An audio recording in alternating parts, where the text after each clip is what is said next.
বিরিয়ানি খেতে পছন্দ করেন না এমন কোনো ব্যক্তি হয়তো নেই। তার মধ্যে আমিও আছি। আমারও ভীষণ পছন্দ বিরিয়ানি। তবে খুব অল্প তেল মশলাতে করলে বেশি পছন্দ করি। তাই বেশিরভাগ ক্ষেত্রেই আমি চেষ্টা করি বাড়িতেই বিরিয়ানি করে খাওয়ার। কারণ বাইরে খেতে গেলে একটু তেল মশলা একটু বেশি থাকে। তো ভাবলাম আমি বাড়িতে কিভাবে বিরিয়ানি তৈরি করি সেই রেসিপিটি আপনাদের সকলের সঙ্গে শেয়ার করে দিই। তারই সঙ্গে দুর্গাপুজো শুরু হয়ে গেছে। সবার ঘরে ঘরেই বিভিন্ন রকমের রান্না বান্না তো হবেই। তার মধ্যে যদি বিরিয়ানি রাখা যায় তাহলে তো কোনো কথাই হবে না। তার জন্য আপনাদের সকলের জন্যই আজকের এই রেসিপিটি বিশেষ করে আনা। প্রথমেই আমি বিরিয়ানি তৈরি করার জন্য চাল নিয়েছি। এই চালটি হলো বিরিয়ানির স্পেশাল চাল। এই চালে আমি 400 গ্রাম মতন চাল নিয়েছি। চালগুলো খুব ভালো মতন ধুয়ে নিতে হবে। একটা জিনিস খেয়াল রাখতে হবে, চাল ধোয়ার সময় আলতো হাতে ধুতে হবে। আর যতক্ষণ পর্যন্ত না চাল থেকে সাদা জল বেরোচ্ছে পরিষ্কার, ততক্ষণ চাল ধুতে হবে। চাল ধুয়ে আমি রেখে দিয়েছি রেস্টের জন্য। ততক্ষণের মধ্যে আমি মশলা তৈরি করে নেব।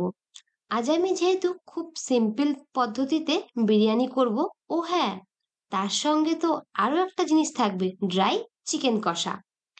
ড্রাই চিকেন কষাও এই একই পদ্ধতিতেই করছি। কারণ একই সঙ্গে যদি দুটো রেসিপি করা হয় তাহলে বেশ ভালোই হয়। কারণ বিরিয়ানির সঙ্গে একটু চিকেন কষা থাকলে বেশ ভালোই লাগে। তার জন্য মশলা তৈরি করছি। জিরা, আদা, কাঁচা লঙ্কা ও দুটো কাশ্মীরি লঙ্কা খুব ভালো মতন মিহি পেস্ট তৈরি করে নেব। ও এখানে কিছু আমি রসুনের কোয়াও দিয়েছি। মশলা তৈরি করা হয়ে গেছে, এবার একটি পাত্রে নামিয়ে রাখবো। আজ আমি বিরিয়ানি তৈরি করার জন্য যে আলুগুলো নিয়েছি সে আলুগুলো ভুটানের আলু। আর এই আলুতে কোনো রকম কোনো সার ছাড়াই উৎপাদন করেন।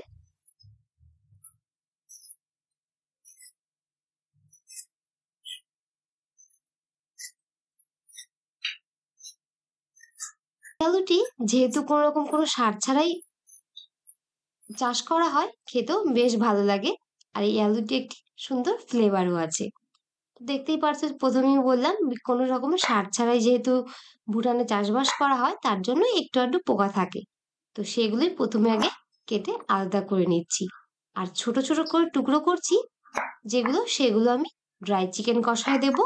আর এই বড় বড় আলুগুলো যেগুলো গোটা গোটা রেখেছি সেগুলো আমি বিরিয়ানিতে দেবো। বিরিয়ানিতে একটু আলু না থাকলে কেমন জানি না ভালোই লাগে না। তার জন্য 4 পিসের মতন গোটা আলু দেব। আর দুটো ডিম সিদ্ধ করেও দেব। একদম দোকানে যেমন প্রপার বিরিয়ানি দেয় ঠিক সেইভাবে, অল্প তেল মশলা দিয়ে হবে। আর অনেক সময় বাড়িতে অনেক কিছু থাকে না, সেগুলো ছাড়া যে বিরিয়ানি করা যায় সেটিও এই রেসিপিতে আপনারা পেয়ে যাবেন। তো প্রথমেই বেরেস্তা করার জন্য আমি চিকেন সরি বেরেস্তা করার জন্য আমি পেঁয়াজ কুচি করে নিচ্ছি। আর হচ্ছে চিকেন রান্না করার জন্য পেঁয়াজ কুচি করে নিচ্ছি। প্রথমে যে দুটো পেঁয়াজ কেটেছি সেগুলো আমি বেরেস্তার জন্য দেব। বেরেস্তার পেঁয়াজগুলো একটু বড় বড় হলে ভালো হয়। এবার আলুগুলোর সঙ্গে লবণ ও হলুদ মিশিয়ে একটু ডিপ ফ্রাই করে নেব।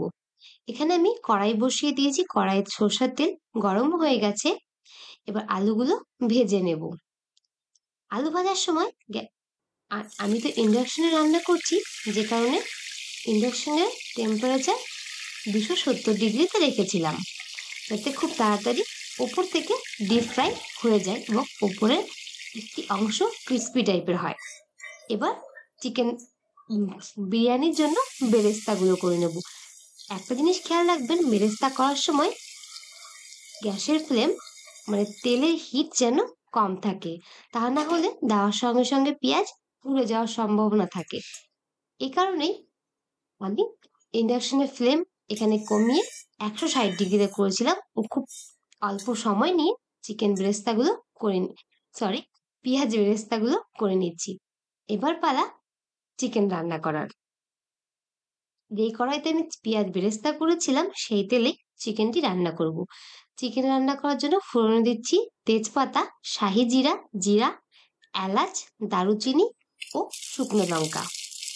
শাহি জিরা দিলে বিরিয়ানির যে ফ্লেভার সেটি খুব ভালো ফুটে উঠবে। তারপরে ফোড়ন দেওয়া হওয়ার পরেই আমি এখানে পেঁয়াজ কুচিগুলো দিয়ে নেব।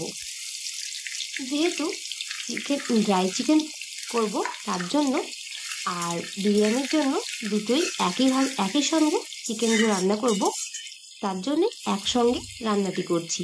তার উপরে কিছু রসুনের কোয়া দিয়েছি আর তৈরি করে রাখা মশলাগুলো দিয়ে খুব ভালো মতন প্রথমে ভেজে নেব। ভাজার সময় একটু লবণ ও হলুদ দিলে মশলা দেওয়ার পর যে তেল ছিটে বা তেল অনেকটা পরিমাণে ছিটে যায় সেটা কমে যাবে, তার জন্য ভাজার সময় অল্প লবণ ও হলুদ দিয়ে দিতে হবে। এই পর্যায়ে আমি লবণ ও হলুদ দিয়ে বাকি যে বিরিয়ানিতে দেব চিকেনগুলো, যে বড় বড় পিস করে রেখেছিলাম সেই পিসগুলো দিয়ে দেব। বড় বড় চিকেনের পিসগুলো দিয়ে আগে ছোট পরিমাণ কষিয়ে নেব, কারণ এই পিসগুলো বড় থাকবে আর সম্পূর্ণ রান্না না হলে ভালো লাগবে না। তো ভাবছি তার জন্যই প্রথমে বিরিয়ানি বড় বড় পিসগুলো কষিয়ে নেব। আমি এর আগের বিভিন্ন রেসিপিতে বলেছি, দেশি চিকেন রান্নার বিভিন্ন রেসিপিতে বলেছি, যদি আপনারা হিলস এরিয়া কোনো দেশি চিকেন রান্না করেন চেষ্টা করবেন একটু লো ফ্লেমে ঢেকে ঢেকে রান্না করা, তা না হলে সিদ্ধ হতে অসুবিধা হয়, কারণ হিলস এরিয়ার চিকেনগুলো একটু অন্যরকম হয়। এবার বাকি যে চিকেনগুলো ছিল সেগুলো দিয়ে দেব। অন্যদিকে আমাদের চাল তো ভেজানোই আছে বিরিয়ানির, এবার বাকি চিকেনগুলো দিয়ে খুব ভালো মতন কষিয়ে নেব। এই সময় চেষ্টা করবেন চিকেনের যে জলটা দেওয়ার সেই জলটা একটু কুসুম গরম দেওয়ার, তাতে স্বাদের কোনো নড়চড় হবে না এবং ভীষণ সুস্বাদু ফুটে উঠবে, ভীষণ সুন্দর স্বাদও ফুটে উঠবে। যে কোনো সময় যদি কোনো রকম চিকেন ব্রয়লার হোক বা দেশি হোক বা মটন হোক, যে কোনো রেসিপিতে যদি ঝোল দেওয়ার জন্য যে জলটা আমরা ব্যবহার করি সেটা গরম করে দেওয়াই বেশি ভালো। এখানে আমি খুব হাই ফ্লেমে মানে 270 ডিগ্রিতে প্রথমে আমি চিকেনটাকে ভেজে নিলাম, তারপরে লো ফ্লেমে অল্প সময় ধরে একটু একটু করে সেদ্ধ করে নেব। চিকেন যেহেতু এখানে চিকেন বিরিয়ানি করা হচ্ছে তার সঙ্গে ড্রাই চিকেন কষা, তো এই সময় যাতে কষানোর সময় খুব ভালো মতন সেদ্ধ হয়ে যায় সেদিকে একটু খেয়াল রাখতে হবে। বাকি আলুগুলো দিয়ে একটু কষিয়ে নিলাম। আলুগুলো একটু দেরিতে দেওয়ার একটাই কারণ, যেহেতু আমি আগেই ভেজে নিয়েছিলাম, মোটামুটি 30-40% অলরেডি সেদ্ধ হয়ে গেছে। এবার একটু অল্প পরিমাণে জল দিলাম, যে পরিমাণে চিকেনগুলো ডুবে থাকে, আর লো টু মিডিয়াম ফ্লেমে সেদ্ধ বসিয়ে দিয়েছি। এদিকে বিরিয়ানির চাল থেকে ভাত তৈরি করার পালা। ভাত তৈরি করার জন্য একটি পাত্রে গরম জল দিলাম, তেজপাতা, লবণ, লবঙ্গ, এলাচ, দারুচিনি, গোলাপ জল ও ঘি, এই সমস্ত উপকরণ দিয়ে সবার প্রথম কাজ হবে খুব ভালো মতন জল ফুটিয়ে নেওয়া। জল ফুটিয়ে নিলে বেশ ভালো ফ্লেভার হবে, ও এই সময় যদি গোলাপ জল দেওয়া হয় তাহলে ভাতের ভেতরেও গোলাপ জলের ফ্লেভার যাবে। অন্যদিকে চিকেন বয়েল হয়ে গেছে, চিকেনের থেকে বিরিয়ানির পিসগুলো উঠিয়ে নেব, তার সঙ্গে বিরিয়ানির যে আলুগুলো দেব সেগুলো উঠিয়ে নেব, তারপরে বাকি চিকেনগুলো ড্রাই ফ্রাই করে নেব।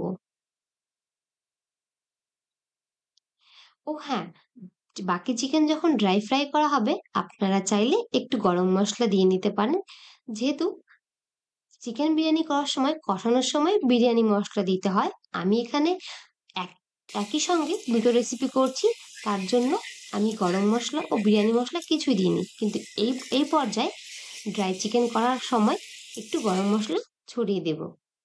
চিকেন কষা হয়ে গেছে, নামিয়ে দিলাম। এবার আসবো বিরিয়ানি তৈরি করার পালা। বিরিয়ানির জল যেই জল আমি চাল দেব সেই জলটি খুব ভালো মতন ফুটে গেছে। এবার যেই চালগুলো আমি ভিজিয়ে রেখেছিলাম সেগুলো খুব আলতো হাতে গরম জলে দিয়ে দেব, কারণ এই সময় চালগুলো অনেক নরম হয়ে গেছে। এই কাজটি খুব ধীরে ধীরে করতে হবে, তা না হলে চালগুলো ভেঙে যাবে। আর বিরিয়ানির চাল মানে ভাত রান্না করার জন্য চাল সেদ্ধ করতে হবে লো টু মিডিয়াম ফ্লেমে। যদি খুব হাই ফ্লেমে রান্না করা হয় তাহলে ভাতগুলো ভেঙে যাওয়ার সম্ভাবনা খুব বেশি থাকে। আর চেষ্টা করবেন এই সময় ভাতের কাছেই থাকার, তা না হলে খুব বেশি যদি সেদ্ধ হয়ে যায় একদম ঝরঝরা হবে না, আর খুব শক্ত থাকলেও হবে না। আমি মোটামুটি 80% মতন ভাতগুলো তৈরি করে নিয়েছিলাম। তারপরে একটি পাত্রে মার্ক কেড়ে নিয়েছি, যেখানে আমি যে কোনো এবার আমি যেই পাত্রে বিরিয়ানি দমে বসাবো সেটা একটি পিতলের বড় হাঁড়ি। পিতলের বড় হাঁড়ি যেহেতু একটু গরম হতে সময় লাগবে, তার জন্য আমি প্রথমে একটু গরম করে নিয়েছিলাম। এবার আমি যে হাঁড়িতে চিকেন বিরিয়ানি দমে দেব সেই হাঁড়িতে সবার প্রথমে আমি চিকেন কষার ঝোল দিয়ে দিয়েছি। এক্সট্রা কোনো কিছু দেবো না, যেই যেই চিকেনটি আমি রান্না করেছি সেই চিকেনেরই ঝোলগুলো সবার প্রথমে হাঁড়িতে দেব। সবার প্রথমে চিকেনের ঝোল দেওয়ার পরে আমি একটু ভাত দিয়ে দেবো, যেই ভাতগুলো আমি মার কেড়ে রেখেছিলাম, কারণ নিচ থেকে যদি একটু ভাতগুলো লেগে যায় পরে ওই জিনিসটি খেতে ক্রিস্পি হয়, খেতেও ভালো লাগে, তার জন্য ভাবলাম এই কাজটা আগে করি। তারপরে যে বড় বড় পিসগুলো রেখেছিলাম চিকেনের সেগুলো সাজিয়ে দেবো। এই কাজটি একটু ধৈর্য সহকারে করতে হবে। চিকেন কষা করার সময় আমি বিরিয়ানি মশলা দিইনি, কারণ ওই চিকেন কষায় টেস্টটা একটু অন্যরকম রাখবো তার জন্য। এবার হাঁড়িতে চিকেনগুলো সাজানোর সময় ওপর থেকে বিরিয়ানি মশলা দিয়ে দিলাম। দেওয়ার পরে আবার এক লেয়ার ভাত দিয়ে দিলাম। এবার আলু ও দুটো সেদ্ধ ডিম, ছোট ছোট দু এক পিস চিকেন কষার চিকেন আবার আমি উপর থেকে দিয়ে বিরিয়ানি মশলা দিয়ে আবার উপর থেকে ভাত দিয়ে দিয়েছি। ভাত দেওয়ার উপরে এই সময় ভাতগুলো একটু আলতো হাতে দিতে হবে, কারণ ভাতগুলো অলরেডি সেদ্ধ হয়ে গেছে অনেকটাই, 80% মতন। বেশি তাড়াহুড়ো করলে ভেঙে যাওয়ার সম্ভাবনা থাকে। এবার উপর থেকে বাকি যেই গ্রেভিটুকু ছিল সেইটুকু দিয়ে দেব। আর পেঁয়াজের যে বেরেস্তা করে রেখেছিলাম সেই বেরেস্তাগুলো এতক্ষণে ঠান্ডা ও ক্রিস্পি হয়ে গেছে, সেই বেরেস্তাগুলো উপর থেকে দিয়ে দেব। তারই সঙ্গে আরো কিছু জিনিস দিতে হবে, সেগুলো হলো গোলাপ জল, কেওড়া জল ও একটু কেশর জল। অনেকেই কুসুম গরম জলে কেশর ভিজিয়ে রেখেছিলাম সেই জলটিই দেব। এখানে সম্পূর্ণ উপকরণ দেওয়া হয়ে গেছে। এবার একটু আটা গুলিয়ে রেখেছিলাম, সেই আটাগুলো দিয়ে একটি থালা দিয়ে খুব ভালো মতন সিল করতে হবে। এই কাজটি করতে আমার একটু অসুবিধা হচ্ছিল, কারণ হাঁড়িটা বড় আর থালাটা অনেক ছোট ছিল। যাই হোক, আমি খুব ভালো মতন সিল করে 15 থেকে 20 মিনিটের জন্য লো ফ্লেম গ্যাসে বসিয়ে দিয়েছিলাম। হয়ে গেছে। এবার খুব ধীরে ধীরে ঢাকনাটা উঠিয়ে সবার প্রথমে আটাগুলোকে সাইড করে নেব। এবার তৈরি হয়ে গেল একদম সিম্পল ইজি চিকেন বিরিয়ানি। কেমন লাগলো রেসিপিটি অবশ্যই কমেন্টে জানাবেন, আর ভালো লাগলে লাইক কমেন্ট শেয়ার করবেন। আর অবশ্যই দুর্গাপূজায় আপনাদের জন্য এই রেসিপি আনলাম, অবশ্যই আপনারা বাড়িতে একবার ট্রাই করবেন। দেখ, ধন্যবাদ।